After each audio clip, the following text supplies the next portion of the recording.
Yet Carol's death did not end the story of sacrifice. It only deepened the shadow falling across the dream factory. The war machine kept turning, and more stars stepped forward, trading scripts for uniforms, spotlights for searchlights. Leslie Howard, the elegant Englishman who had read Keats between takes and carried England in his quiet heart, answered the call in his own way. He left Hollywood's vulgar miracles behind and returned to Britain, using his voice and presence to remind a besieged nation what it was fighting for. In the spring of 1943, he boarded a civilian DC-3 in Lisbon, bound for home across the Bay of Biscay. Bristol. The flight was routine. The flight was boarding. Welcome aboard, sir. Welcome. Thank you. Unarmed, carrying passengers who believed the sky still held some measure of neutrality. But war has no such mercy. 8 German Junkers J-88 fighters appeared without warning, their cannons tearing into the helpless plane. The DC-3 spiraled downward in flames and vanished into the cold Atlantic.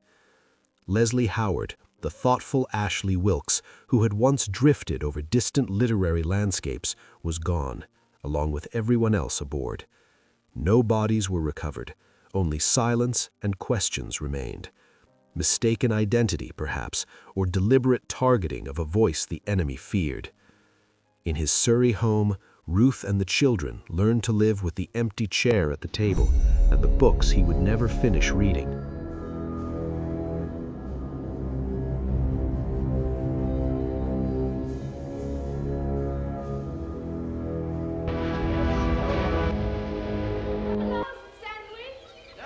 The earth, not strangers. Way. So when Geoffrey smiled at me, well, what was I to do? Rid of the birds. Oh, I know I'm not the first to believe that, but I'm certain I've got it. Yes, go on. In Long Island, Taylor Holmes received the telegram about his son Phillips with the stoic grace of an old stage actor who had rehearsed tragedy many times, but never this one. Phillips had joined the Royal Canadian Air Force with his brother Ralph, chasing the dream of flight and something larger than the screen. They had promised weekly letters and a return to Hollywood one day to make something worth watching. The letters came for a while, full of camaraderie and the strange beauty of northern skies. Then, on a clear August day in 1942 over Ontario, Phillips' training plane collided mid-air with another. At 35, he was gone in a flash of twisted metal and flame, the handsome leading man reduced to a name on a casualty list. Taylor sat at the same dinner table where he had once told stories of theatrical disasters and felt the particular helplessness of a father who could not applaud his son's final performance. Ralph survived the war, but the promise they had made together was broken forever. In Tacoma, Washington, Olga Hutchins watched her son Bobby grow from the gap-toothed child star she had gently rescued from Hollywood into a quiet, determined young man who still looked at the sky with longing. He had left the spotlight behind for school dances and ordinary rain, but the war stirred something deep in him.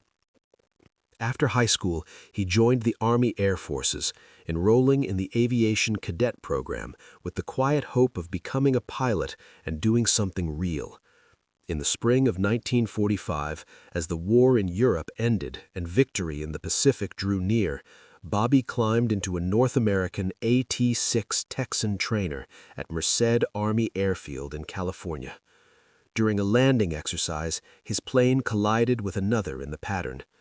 The boy who had once made audiences laugh as Weezer in the Our Gang shorts died at 20 in a fireball on a training field far from home. His mother received the news in the same modest house where he had once leaned against the porch rail with a sandwich, talking about aerodynamics and the future. She buried him in Parkland Lutherie Cemetery, the ordinary boy who wanted to prove he was something real without ever needing the cameras. One by one, the stars fell, not always in combat, but in the service of a larger story. Carole Lombard became the first Hollywood casualty of the war, her bond tour sacrifice etched into the mountains of Nevada. Leslie Howard's voice was silenced over the Atlantic. Phillips Holmes and Bobby Hutchins met their ends in training skies that should have been safer. Each loss carved a deeper wound in the Dream Factory, but the industry kept producing. Propaganda films, training shorts, stories of courage to keep the home front steady. Clark Gable, hollowed out by grief, eventually joined the Army Air Forces himself, flying combat missions over Europe as a gunner, perhaps chasing some echo of the wife who had asked him only to be the man she knew he was. The golden age had ended not with a fade-out, but with real fire and real absence. The people who had once lit up the silver screen had stepped behind the camera of history, and some never stepped back in front of it again. Their sacrifices were not written in dialogue or staged under Klieg lights. They were lived in quiet ranch houses, in English country homes, in modest Tacoma backyards, and in the final terrible moments when the sky claimed what the world could no longer protect. They were remembered not as legends on celluloid, but as they truly were, ordinary hearts in extraordinary times who set down their scripts when the moment demanded it and paid the price so that others might keep dreaming.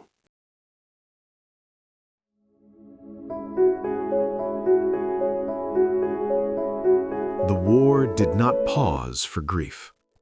In the months after the mountain took Carol, Clark Gable moved through the ranch like a man sleepwalking inside his own life. The horses still needed feeding, the fire still needed wood, but the rooms felt larger and colder without her laugh ricocheting off the walls. Friends urged him to return to the sound stages, to let the cameras pull him back into the light. But something in him had already answered a different call. He had promised her he would be the man she knew he was, and that promise now lived in the hollow place where her voice used to be. In August of 1942, he walked into the recruiting office in Los Angeles, no longer the king of Hollywood, but an ordinary man of 41, asking to fly. The Army Air Forces took him, not as a celebrity, not as a symbol, but as a gunner. He trained hard, learning the cold mathematics of altitude and flak, the way a B-17's belly turret felt like a steel coffin suspended above the earth. When they shipped him to England, he wrote no grand speeches, gave no interviews. He simply climbed into the flying fortress named after her spirit and flew 5 combat missions over occupied Europe, hunched in the freezing dark while German fighters clawed at the formation and the sky rained fire. Each mission was a quiet conversation with the woman who had once leaned back into his arms by the ranch fireplace and told him the horses would still be there when he came home. He came home, but not unchanged. The medals, the Air Medal, the Distinguished Flying Cross, felt weightless compared to the absence that now traveled with him everywhere. He returned to the Dream Factory quieter, older in the eyes, and the films he made afterward carried a deeper shadow, as though some essential piece of the king had stayed behind in the clouds over Germany. Yet Gable was only one of many. The Dream Factory had become something else entirely, an engine of morale, a forge for courage. Directors who once staged grand romances now filmed training shorts for pilots and mechanics. Actresses who had once dazzled in satin now stood in factories, sleeves rolled high, showing the women of America how to rivet wings that would carry their husbands and sons into battle. Jimmy Stewart, the tall, stammering everyman who had once talked of enlisting over ranch fences, flew actual combat missions in a B-24 Liberator, leading squadrons through flak so thick it looked like black snow. He returned with the quiet authority of a man who had stared into the abyss and chosen to keep flying anyway. Others followed, Clark's contemporaries, bit players, crew chiefs, grips, trading makeup tables for mess halls, spotlights for star shells. The studios produced hundreds of propaganda pictures, short subjects, newsreels that reminded a nervous nation why the fight mattered. They sold bonds by the millions, turned sound stages into mock battlefields, and kept the lights burning so that soldiers on leave could sit in darkened theaters and remember what they were fighting to protect. The Golden Age had not ended, it had simply been conscripted, its glamour put in uniform, its brightest lights dimmed so that others might see the path ahead. But the ones who did not come home remained the quiet center of the story. Carole Lombard, whose final flight had been a promise kept to a nation still learning how to sacrifice, became the first major star lost to the war. Leslie Howard, the thoughtful Englishman who had drifted between Keats and close-ups, vanished into the Atlantic with his voice still carrying the last lines of a poem no one would ever hear. Phillips Holmes, the handsome son who had once laughed at his father's theatrical disasters and promised weekly letters, was taken by a training sky that should never have claimed him. Bobby Hutchins, the ordinary boy from Tacoma, who had wanted nothing more than to prove he was real without the cameras, met his end in a California fireball while the war was already winding down. Their names were spoken in newsreels, carved into memorial walls, whispered in the quiet hours when the Klieg lights were dark. The industry mourned them publicly and privately, planting stars on the Hollywood Walk of Fame that would never feel their footsteps again. Yet in the years that followed, something softer endured. Clark would sometimes drive up into the hills at dawn, park where the old Hollywood sign still stood, and sit with a cigar, remembering the woman who had once made 10,000 people fall silent just by laughing. He never remarried in the same way. The half of the cosmic joke was gone, but the films kept coming, the dream factory kept spinning, and somewhere in the laughter of new audiences sat the faint, unbreakable echo of those who had stepped away from the cameras so that the rest of the world could keep dreaming.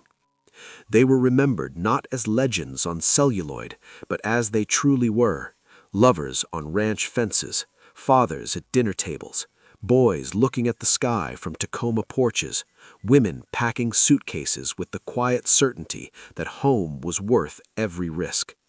Ordinary hearts in extraordinary times who set down their scripts when the moment demanded it and paid the price so that the silver screen could keep shining for everyone else. The war ended, the lights came back on, and Hollywood rebuilt itself brighter than before. But in the amber and rose-gold dawns over the hills, if you listened closely enough, you could still hear the faint, unguarded laughter of a platinum-haired comet who had once promised Hungarian goulash she probably would burn, and the steady heartbeat of a king who had flown through flak to keep that promise alive.